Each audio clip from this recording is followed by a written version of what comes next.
Dr. Ken Whitty, how do I become immortal?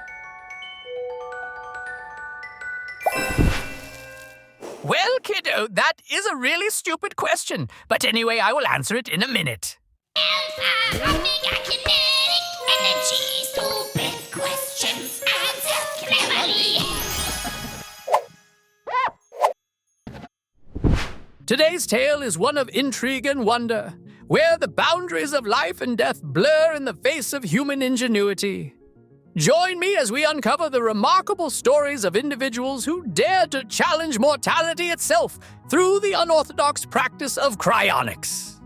Now, gather round, folks, and let me spin you the tale of the man who never died. So there was this fella named James Bedford, a psychology professor over at the University of California. Now, this is the important part. James, poor soul, was battling kidney cancer, and on January 12th, 1967, his ticker stopped ticking. But here's the kicker. He didn't shuffle off this mortal coil, oh no! Instead, he entrusted his body to a bunch of cryonics enthusiasts over at the Alcor Life Extension Foundation. Now, what these folks did next was something straight out of science fiction. Seconds after his final breath, they put old James into a state of pseudo-death. Quick as a wink, they cooled his body down to a chilly minus 320 Fahrenheit with all sorts of chemical concoctions and dry ice. Then, they plunked him into a container filled with liquid nitrogen. And where's this container, you ask? Well, it's sitting pretty down in Arizona, USA, patiently awaiting the day when someone decides to thaw old James out. Ain't that a tale to make your head spin? The man who never died, frozen in time, just waiting for his chance to wake up and smell the future.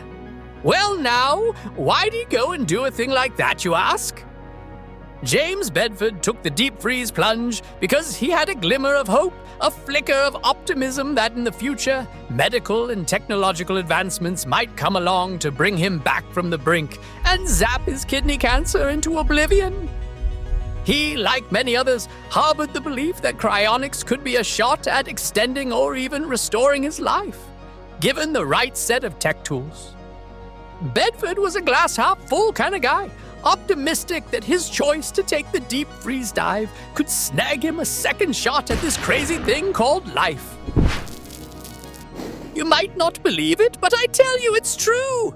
Curious about how exactly they freeze a body to slow down biological decay, aren't you? Immediate cooling.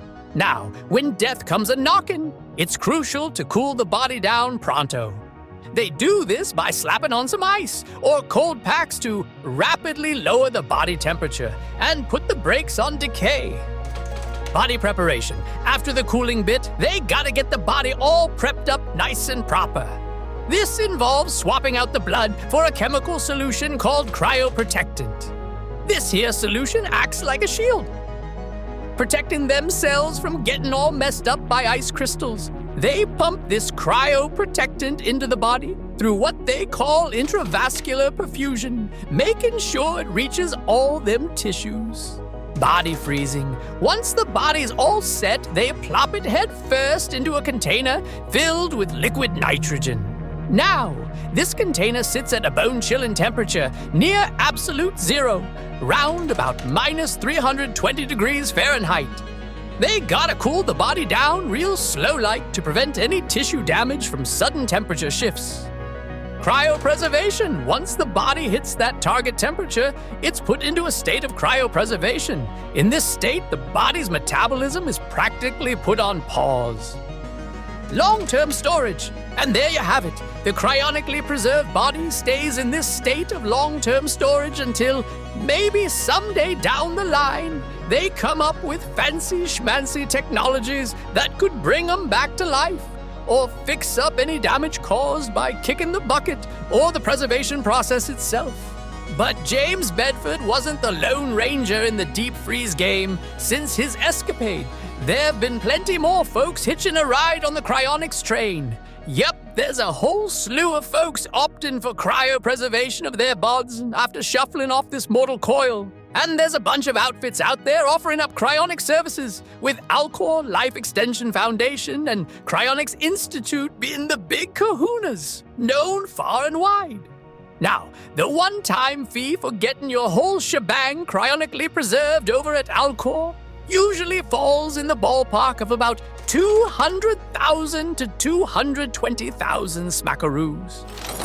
As for the exact number of folks worldwide who've taken the deep freeze plunge, well, that's a tough nut to crack, because folks tend to keep that kind of info close to the chest. But word on the street is there's probably a few hundred to a couple thousand cryonically frozen bodies out there. I bet you didn't know that. Some folks opt to just freeze their heads, believe it or not. They reckon that their identity and personality are mostly stored up in their noodle. They're holding out hope that future tech might let them transfer their consciousness from their cryonically preserved brain into a new bod or some kinda artificial setup. Picture this, their head getting plopped onto a new bod or robot body, for instance. Up to this day, there ain't been a documented case where a cryonically preserved fella was brought back to life successfully, and it ain't even been attempted yet. Looks like we'll be waiting a good few decades for the science to catch up. But there are reports of successful cryopreservation of tissues, cells, and tiny critters like sperm, eggs, and embryos. Now, hold on to your hats for the next tale. The story of the world's oldest baby. The oldest baby in the world goes by the name of Emma Wren Gibson, a little miss who made her grand entrance on October 25th, 2017. But what sets Emma apart is the fact that she was born from a frozen embryo that had been cryopreserved for nearly 24 years. Emma's story begins back in 1992, when her biological parents, Tina and Benjamin Gibson, decided to undergo in vitro fertilization, IVF treatment. The extra embryos from this process were frozen and cryopreserved. Fast forward almost a quarter of a century later, in 2017, Tina and Benjamin decided to use these cryopreserved embryos to start a family. And wouldn't you know it, Emma was born from one of these nearly 24-year-old embryos. Emma's birth not only marked a remarkable medical milestone, but also served as strong evidence of the effectiveness of embryo cryopreservation. So, we gotta put our faith in science and bide our time till we can bring those frozen bodies back to life. In the future, advances in cryonics tech could pave the way for space exploration. Now, if you learn one thing from this lecture, let it be this. Folks might be put into a state of cryopreservation to endure long journeys through space. It could serve as a form of biological life support, kinda like artificial sleep. That way they could travel to far-off planets that would normally take decades to reach. And to answer your stupid question about becoming immortal, cryonics might just be the ticket into the future. But for now, if you don't find yourself in a life-threatening state, you gotta stick with solutions that are up to date. Take Metformin, for example. It's a diabetes medication currently being studied in clinical trials for its potential to extend lifespan and delay age-related diseases. Metformin is believed to have various mechanisms associated with aging, such as regulating energy metabolism and reducing inflammation. Or you could just stick to the usual stuff like getting enough exercise, eating healthy, and so on. But that's a story for another video. And there you have it, folks, a whirlwind journey through the realms of cryonics, from the daring endeavors of James Bedford to the miraculous birth of Emma Wren Gibson. While the quest for immortality may still lie beyond our grasp, the strides we've made in cryopreservation offer glimpses of hope for the future. So, as we await the dawn of new discoveries, let us embrace the wonders of science and the marvels of life itself. Until next time. Well, kiddo, I hope you enjoyed today's episode. For more interesting videos like this, leave a like and subscribe to this channel. You don't want to die stupid, do you? And feel free to ask more questions in the comments down below.